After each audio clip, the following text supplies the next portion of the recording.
Hey, good morning. Good morning. What's going on? Power outage. Yeah, so we did have a power outage, so I think it's important to make videos like this because there's certain things that need to be considered. We're very lucky we have natural gas here. It's 2 degrees tonight, and the power went out in the middle of the night, and the house was freezing this morning, so this natural gas fireplace still works, which is awesome. The first thing we do in a power outage is we make sure the puppies and the family are okay.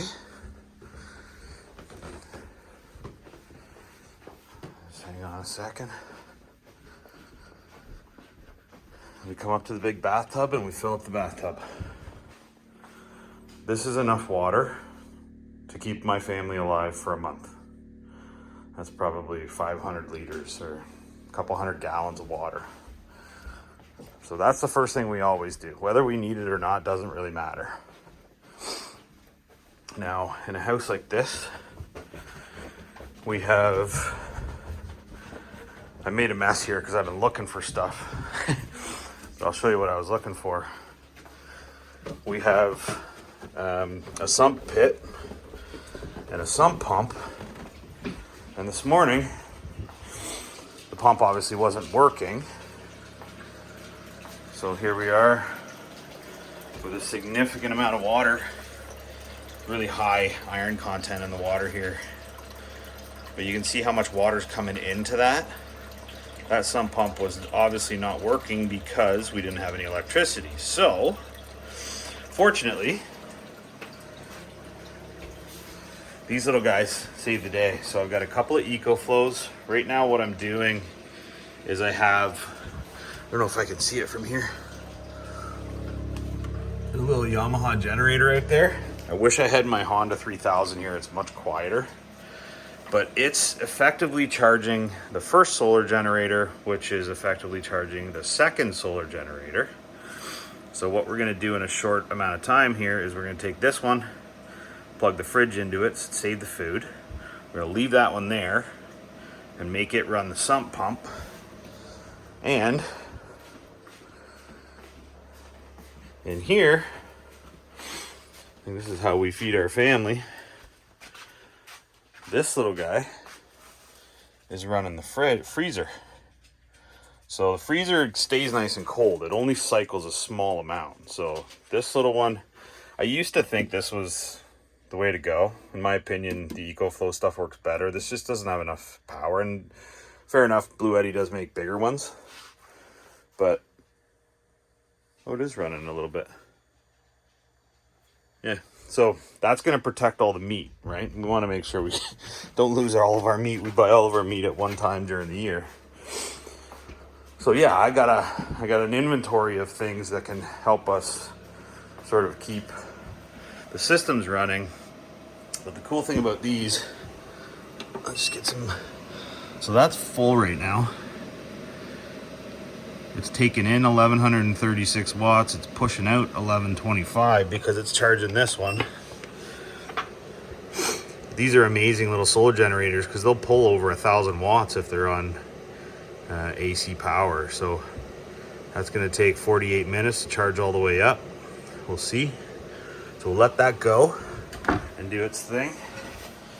This pit, like, I laugh and make jokes that we live in a houseboat, and we kind of do. And I'll just wait here for a second. That's almost filled up. That sump pump's going to kick on any second now. Here we go. You can hear the generator firing up. You can hear the Ecoflow firing up. This pump sucks a fair amount of juice. When I first got down here this morning, this pit was absolutely full. And we almost had a flooded basement. So that'll do that this time of year. Like, we just got a lot of rain. We've got roads washed out. It's a bit of a clusterfuck around here, to be honest. But we're managing it with the right tools and a little bit of stick-to-itness. We actually just plugged a coffee maker into this guy so we could have coffee this morning. So this is off-gridding too, folks. I'll give you an update in just a minute. Let me show you the difference between a Honda 3000. This is the next door neighbors. That's the noise this makes.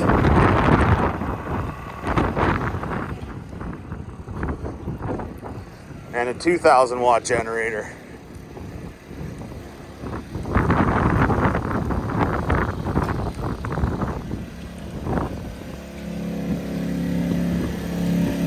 That's not even under a significant load right now.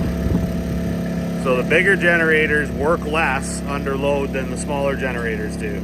This thing's great because it's easy to move around, it's portable, it's lightweight, and it works great. But if this continues up for much longer, I got a full tank of fuel and I got a diesel pickup over here.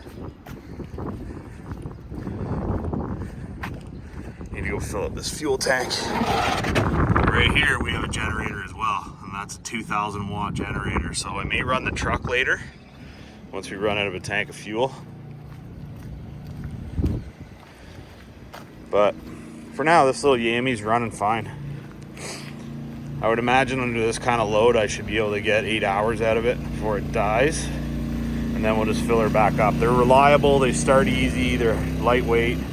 We do have a Honda 3000 that you'll have seen up in our videos up at the camp. That's a little cumbersome, it's very heavy, it's hard to pick up and stuff like that. So for at home, this kind of makes sense, but we may plug the truck in later, we'll see. Okay, so we're fortunate enough to have another source of power here. We're still out of power. It's almost 1 o'clock. It's been, I think we're going on like 8 or 9 hours of being without power. Yeah. So this F250 has a built-in generator. So right now we have a capacity of 2000 watts and the sump pump is plugged directly into the truck. So right now it's drawing nothing because the pit, we've got enough water out of the area around the house to get rid of a bunch of that water. It's almost full. But I'm just gonna let this truck idle. And if the sump pump needs to turn on, it will pull power from here. But we should go plug something into that extension cord so we can see this working. Here we go, she's pulling 430 watts. That's the sump pump running. It's not liking that for some reason. We keep getting a fault here. I'm gonna have to figure this out.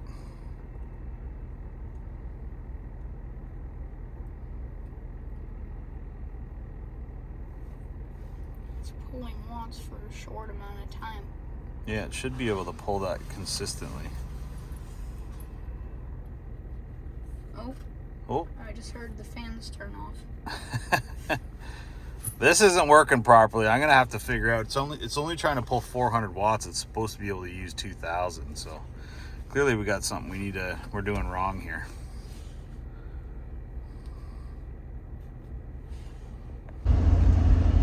Well, good morning, folks. Figured I'd do a little wrap-up video after the weekend. We ended up with a total of 16 hours of power outage, which posed significant problems for us and our neighbors. So I spent a lot of time zipping over to my elderly widow neighbor to make sure that her sump pit didn't overflow and her fridge didn't spoil all the food. We got her fireplace going without the need for power, also on natural gas, etc., etc. But I also realized that I have some problems I need to fix. So for whatever reason, the generator here on the truck was showing a ground fault circuit. So we got to get that in and have that, looked at. I was kind of hoping I could just plug the extension cord right into the truck and then use this as a generator itself for a number of different reasons, but that didn't work very well at all. So bit of a test of our preparations when it comes to a power down scenario. I think we got like a C. Having solar generators are very handy. Having a gasoline generator to provide power but also charge those solar generators proved to be very handy. We saved all of our food. We were able to stay warm.